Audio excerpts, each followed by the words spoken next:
Look at the last 20 years of UPSC previous year questions. It almost feels like the exam expects you to be a working archaeologist. The sheer volume of text, dates, and dynasties seems impossible to navigate through memory alone. But you do not need to become a historian to score well in ancient India. You simply need to become an expert at recognizing patterns. I am Rahul Tajnekar, Director of Rahul Sir's IAS Academy, Nagpur.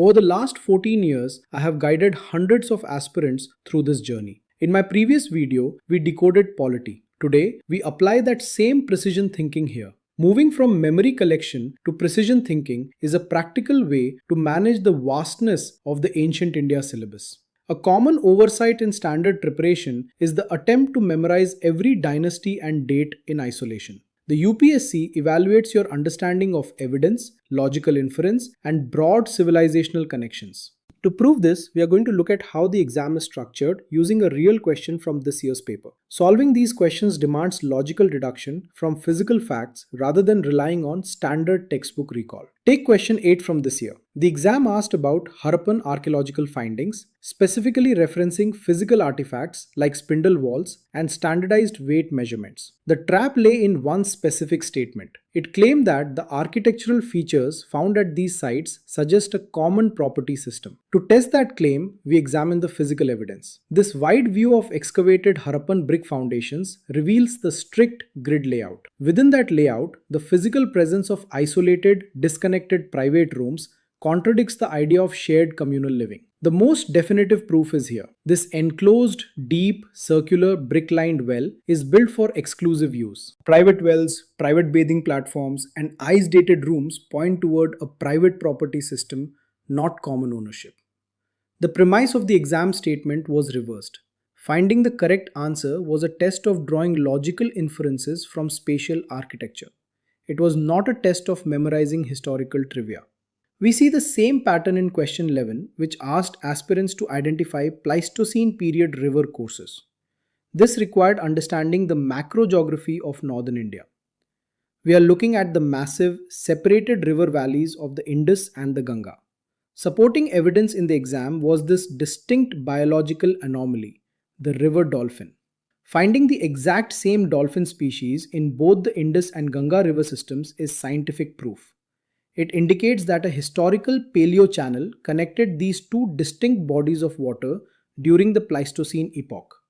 Historical dates and dynasty lists do not address the core logic of questions that sit at the intersection of history and geography. To systematize this analytical approach, we use the SPE Framework, Syllabus Pattern, and Extract. Step 1 is Syllabus. You must identify precise historical themes, whether that is the political structure of the Mahajanapadas or the evolution of Buddhist art. Step 2 is Pattern. You study the specific type of reasoning the exam demands. In question 15, the trap paired the Chera king Udangeral with the Chola dynasty. Recognizing this mismatch requires knowing how the exam tests precise pairing details. Step 3 is Extract. To resolve these traps, you must read deeper sources. For South Indian history, that means directly engaging with Sangam era literature rather than relying on generic summaries. Applying the SPE framework keeps your focus sharp. It helps avoid the trap of memorizing broad lists without building deep inference skills. In my strategy sessions, a frequent gap I see is aspirants reading dense texts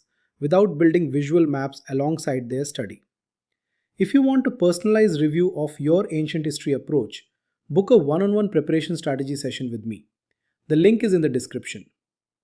Instead of trying to learn everything, focus your reading on themes that repeat across years, specifically socio-economic transitions and religious movements. Prioritize the structural elements of major empires. Study Mauryan Administration, map out the Gupta economy, and understand the core philosophies of the Bhakti and Sufi movements. Dedicating your study hours to these specific administrative and economic systems yields more consistent marks than learning lists of kings in their battles. For art and culture, there is a clear shift toward current UNESCO inscriptions and heritage designations. This image of the Mids is a proof point from this year.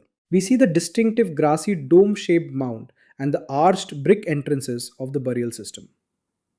Because this site received its UNESCO inscription in 2024, it appeared directly in this year's paper. The modern designation drove the ancient history question. Tracking these specific cultural linkages is essential. Our free daily current affairs app filters this heritage data for UPSC relevance. The link is below. Studying current heritage affairs is now a vital part of predicting the coming year's questions. Effective study of spatial history requires pairing reading with a map or an image. Look at this relief of the seated Buddha. Text descriptions often fail to capture the complexity of religious iconography. You need to visually analyze the positioning of the smaller attendant figures in the alcove to understand the hierarchy. The same applies to artifacts and architecture. Tracing intricate details like the dense circular knot pattern surrounding the central figure in this white stone carving helps you comprehend historical motifs. Relying solely on text leaves gaps in your comprehension. These are the details that the UPSC examiners look for. Shift your focus from fearing ancient India to mastering the strategy. Tell me in the comments which period of ancient history you find hardest to tackle. Is it the Mauryan period, the Gupta period, or South Indian history? Write it below. If you want your preparation reviewed, book a session with the link in the description. And be sure to download our free daily current affairs app. In the next video, we decode the economy and show you how to score 30 plus marks without getting lost in formulas. In the previous video, I decoded the SPE Framework for Polity for Beginners. Watch that next. Also watch my UPSC Prelims 2026 subject-wise analysis playlist to get a hang of the actually asked questions. I am Rahul Tajnekar. Prepare smart, prepare honest. See you in the next one.